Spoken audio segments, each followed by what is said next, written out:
ata eh. Dito kami ngayon sa sa Antwerp sa labas. Bali tatlo kami pala. Nag-Uber lang kami. By second, si Sek yung yung tour guide namin. Actually, hindi na ako nag-research kasi akala ko hindi ko lalabas eh. Pero ito na ngayon, labas nga kami. So unahin namin dito, Mass Museum. Ito daw sa likod ko. Actually wala akong idea kung anong meron dyan. Sabi ni Sek, siya nag-research. Ano daw yan, yung heritage daw. So let's find out kung may magkano ba yung bayad, ano mo makita natin dyan. Sa tuktok nito ng building 10th floor, libre to dito. Hindi pa kami pumasok dun sa may museum nila. Sa mga every floor may museum dun. May bayad yun, I think 10 or 12 euro ba yun. But first, umakyat muna kami dito, in-explore namin kung ano makita namin dito. So dito, makita natin yung panoramic view ng Antwerp. Yan, sa baba. Yan yung view ng Antwerp, ha? Kita nyo. On this side naman, dito sa side na to, makikita natin yung river dito. Yan, ganda oh. Dito sa side na to, makikita mo naman yung makikita naman natin yung mga windmill nila dyan. Yan, ang daming windmill.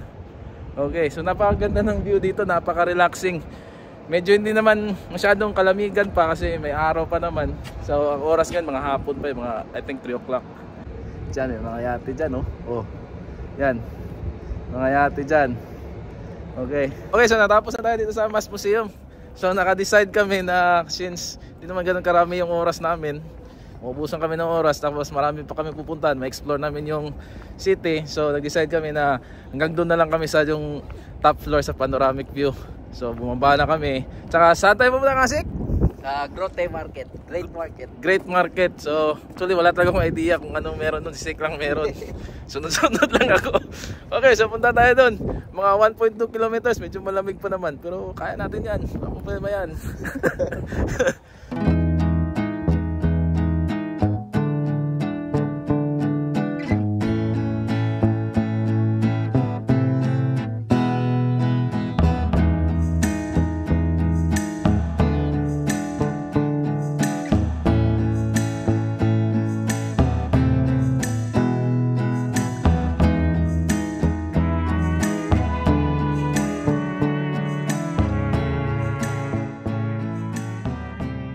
Ni-research ko sa Google, marami daw turista dito, pero sa ngayon medyo tahimik naman, hindi naman maraming tao. Yan sila Sek, kuha ko ng litrato, tsaka marami din kainan dito. As you can see dito sa likod ko, yan, marami ng mga kainan dyan. Ito based sa sinabi sa Google na nakita ko. So ito yung City Hall nila, palibutan natin itong lugar na ito ng mga historical buildings at mga kainan din. Ito daw yung yung bata na ginawang kumot yung sahig daw. Sabi ni Sek, ayaw nyo maniwala eh. Ito may history siya. May kaso wala kaming tour guide eh. Steakhouse, may KFC. Ang daming kainan dito guys. Ganda ng simbahan no? Ganda ng facade ng simbahan nila oh. Yan, simbahan nila. Maganda yan paggabi, maraming ilaw. Ito maraming uy, may Belgian chocolate dyan Siko. Ano? Chocolate oh. Dito pa. Alam nyo pa, yung batang natutulog dyan, ito yan siya. Si Nelo and Patras. Aso niya. Si Patras yung aso. Tapos yan si Nelo. Nelo, a poor orphan, and his dog Patras are the protagonists of the English language novel pala. A Dog of Flanders from 1872. The story tells how Nelo and his friend traveled to the city every day where they visit the cathedral. Following a series of setbacks, the boy and his dog died together in the cathedral from deprivation. This moving and atypical story conveys a message of pride and unconditional friendship. Hindi pala sila natulog dyan, namatay pala sila dyan. Hindi yan natutulog. Masayos to si Siki. Ano siya sabi naman, natulog, namatay sila dyan, silang dalawa.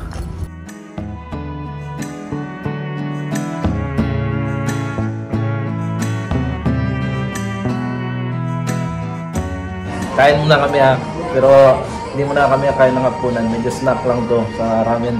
Ramen muna kami, painit ba? Saka may tea, green tea, Japanese green tea.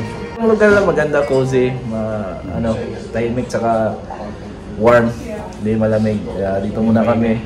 Thank you. Ito yung ramen namin Yan! Ang painit ba? Picture natin to send natin kay Third din. Yan! Tara, kain. Tikman natin tong ramen natin na ano to, Ebi Naruto bla bla bla, basta yun yun. Kung na matandaan yung pangalan.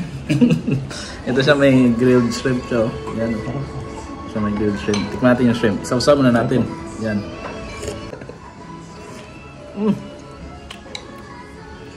Rap. Ay, parang poached egg siya. Dito. Mekos-mekos. Mekos na natin to. Tapos natin mekos-mekosin yan. Tikman yung sabaw. Tamang pangkain na. Medyo spicy ng konti. Ayos talaga yung ano niya. Yung broth niya. Malasa talaga. Malasa. Hindi peke. Legit maraming. Legit. Yan, medyo musok-usok pa oh.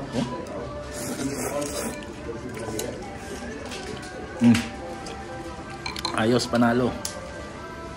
Ang tanong na lang, magkano babayaran namin ito mamaya? Okay. Kaya mo na kami ha.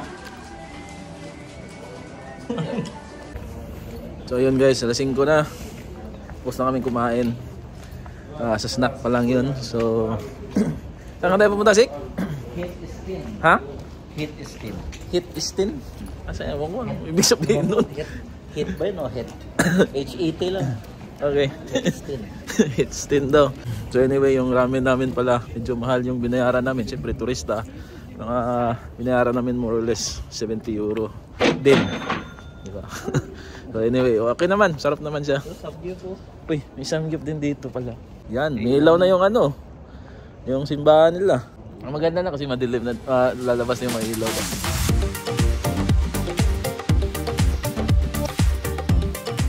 Okay, dito sa likod ko, dito naman tayo sa lugar sa may tinatawag lang Hetstein. Yan, yung parang castle dyan sa likod. Nasa likod ko. Pasukin siguro natin, tingnan natin kung anong nasa loob. At based sa Google na na-research ko, fortress daw to nung ano yun? 1900s or 1800s ba?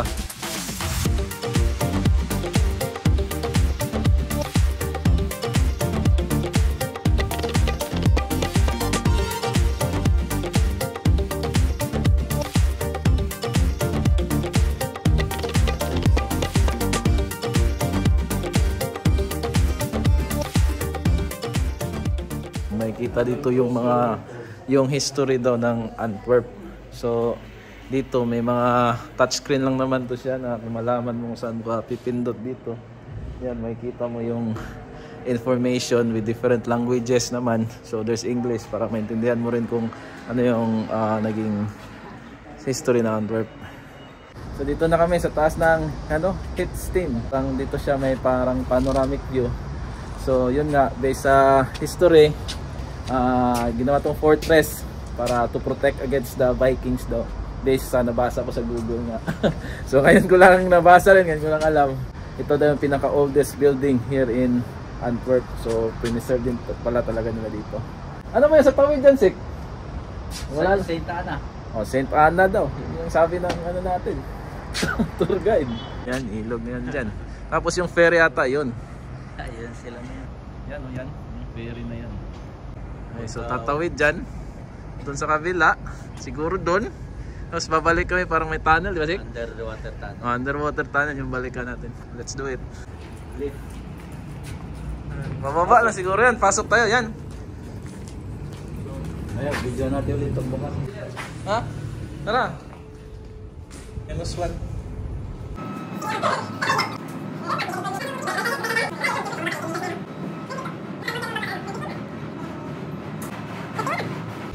Ayun. Bukas din. Ayun. Dito na tayo tunnel. Tara. Parang Germany pala to. Ayan. Oh, so dito na kami sa tunnel. Ilang ano ba yon? Yung kalalim nito sa elevator, negative 36 ba yon? Ha? 31, 36. Bahala na to. Lalakad na kayo. Pupunta doon sa kabilang side. Santa Ana. Tapos pagbalik namin, mag-ano na lang kami. Hintayin namin yung ferry. Last trip na daw yun, bumalik.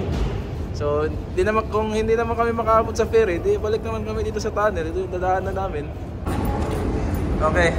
So, dito na tayo. Nakarating na tayo sa dulo. So, instead na mag-elevator tayo, experience naman natin mag-escalator. Yo. Let's go. Wooden escalator. Wooden? Kung ano? Wooden escalator nga pala to. ibang turista dito, mga ano din. Tumawid lang, tapos pababa din sila, babalik naman sila doon. So at least tayo na-experience na natin yung ano, yung Nakaikot na. oh, yung Santa Ana tunnel na tinatawag nila. So dito na tayo sa may terminal nila, sa ferry terminal, kaso sirado na daw. So wala na daw, close na daw, wala na yung ferry. So unfortunately hindi natin ma-experience yung ferry. So anyway, dito naman tayo sa terminal ng ferry. At least nakarating tayo dito. Oh, ito na yun, kung nakikita nyo. Ito na yun, tapos yun yung simbahan dun sa kabilang side. Ito yung ferry dito, pero hindi na siya babiyayan, wala na. Madilim na, Christmas lights lang yung nakabukas. Hindi ka na nangyayari, ba't wala na yung ferry natin? Sabi kasi nila sa kabila, 6:30 daw. 6:15 galing doon pupunta dito. Tapos 6:30. pagdating dito 6:30 pabalik doon. Last Ngayon trip. wala pa 6:30 nakarating tayo. Kaso sabi sarado na. Kaya ngayon gagawin natin. Balik na naman tayo sa tunnel papunta ulit sa kabila. Ayan na lang. Lakad na lang ulit tayo. Tara, let's go. Naulan pa naman, ay ano, wala ampun pala. So, let's go.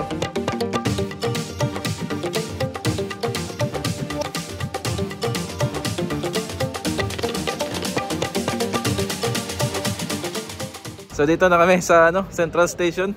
Tsaka kung makikita nyo, may din dito, maganda yung view, maganda yung facade ng station na building nila, tsaka may Ferris wheel na maganda rin yung ilaw na pwede mapagpicturean. Dito ngayon sa sa likod ko, yan yan yung Ferris wheel, yan sila. Picture. Picture. Yan sa likod na yan, yung ng Central Station.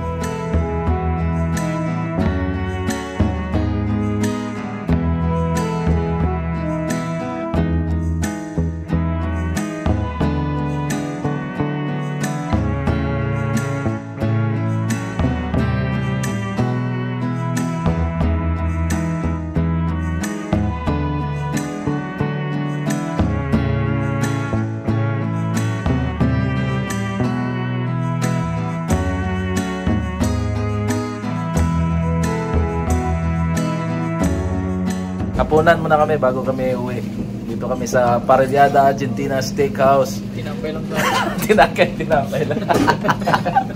Medyo mahal siya pero ribeye naman yung in-order namin. Kaya sulit, alam ko sulit na sulit. So iniintay lang namin yung mga order namin na ribeye. Puro medium yung order namin. So hintay lang siguro. I don't know ilang minuto yun. So ngayon siniserve na yung may sauce na dito, tinapay, tsaka yung soft drinks, Sprite. A few moments later. Ayan na, na-serve na yung mga steak. Yun na, nagpicture na si Mike. Ayos talaga, oh. Pinadaanan ko lang dito na. Grabe. Steak yan. Ganyan kumain yung mga mayayaman, oh. Ayos na dandrib, oh. Kain kami ng steak. So, yun nga in-order namin 300 saka 400 grams na ribeye steak with fries, no? Saka mga salad. No. Salad. Pinadaanan lang malambot. Hala, nakita mo sa loob lang. Oh, grabe. Juicy Dugo-dugo talaga. pa oh. Juicy talaga, oh. Ganyan pag medium cook. Ang tawag dyan, medium cook. Pero hindi ko sinabi ni problem. Okay, tank natin to sa sauce natin tong yung fries ba. Yan, tikman natin. First bite. Sarap. Kaniwain. Medium talaga to, kaya juicy to siya. Normally yung masarap talaga yung steak na medium lang yung luto kasi malambot pa ba yan, oh. Tsaka juicy siya, hindi siya nagda-dry pag ganyan, oh. Sulit Tapos talaga yung nilakad. lagyan natin ng sauce yan, oh. Di ba? Huwag niyo nang tanongin magkano ang presyo niyan. Basta importante mabusog tayo. Champion. Tapat tayo na. Panalo. Oh yeah. Game, may uli ha. Makakain muna kami. Few inches later. Ubus na. Yan. Ubus. Sarap na sarap. Ayos patos. Busog na. Busog na kami kumain, guys. Balik kami sa barko. 2 days later. Part 2. Lumabas kami uli ngayon. Pero this time, Sabado, weekend. So first, natin, itinerary. Punta muna sa Nike kasi bibili ako ng jacket. Kasi itong jacket na to, yung huling labas ko, ito rin ginamit ko.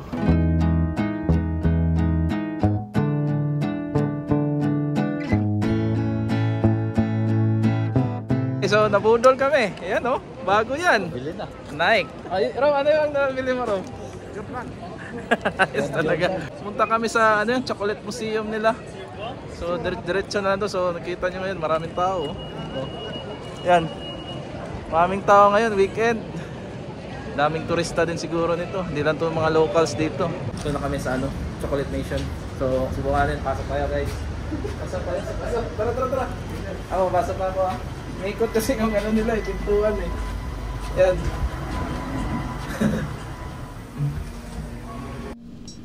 So this is the place called the Chocolate Nation. It is the largest Belgian chocolate museum in the world. Since Belgium is famous with their Belgian chocolate and claimed as the best chocolate in the world, we had to try it. Entrance fee is around 200 euros, and they gave us a phone-like speaker with different languages for guidance inside. Basically, it is a museum where they simulate the origin of their chocolate. Plantation is from Africa, and from there, the cocoa beans are exported by a commercial ship to Belgium.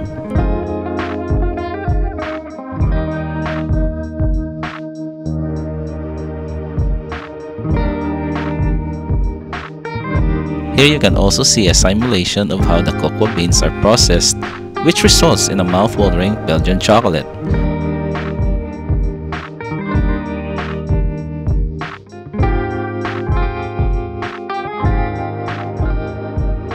You can also find histories of the first people who produced the different products of Belgian chocolates, which was sold on the market, which includes the famous Magnum.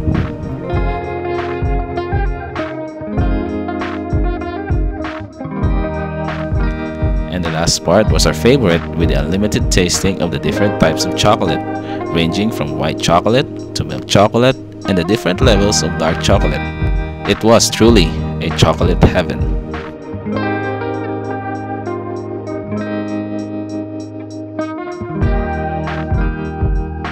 Tasting tayo guys, tasting.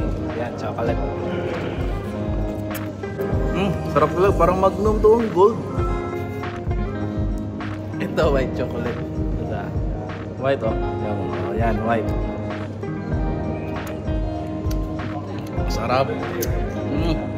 Kaso maliit lang kasi yung ano eh, binigay nila eh. Kasi na kutsarita lang. Pero unlimited to. Kahit kailan kami matapos siguro dito. Hindi mo naman sinisita eh. And finally, for the last part before going back to the ship, we wouldn't want to miss another steak night. It was yet another ribeye steak, but this time on another restaurant with a bottle of wine.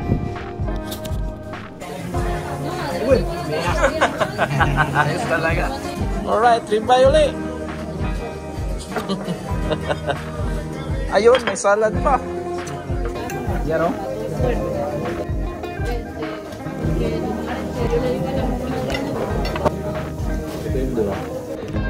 Pauwi na kami. Gabi na, napakalamig dito. Yung mga locals dito, ano talaga, balot na balot. Tapos yung puff jacket talaga. Pero kami naka-hoodie lang. Oh, tingnan ko yan. Ito, pauwi na kami. Busog na. Nakabili na, nabudol na sa Nike. So thank you sa pagpanood sa vlog na to, sa video na to. Sa shore live namin dito sa Antwerp. See you sunod sa, kung may shore live pa kami, sa mga next video ko. Yun naman, thank you. Dito muna kami sa McDo, bago kami painit muna kami, kape muna.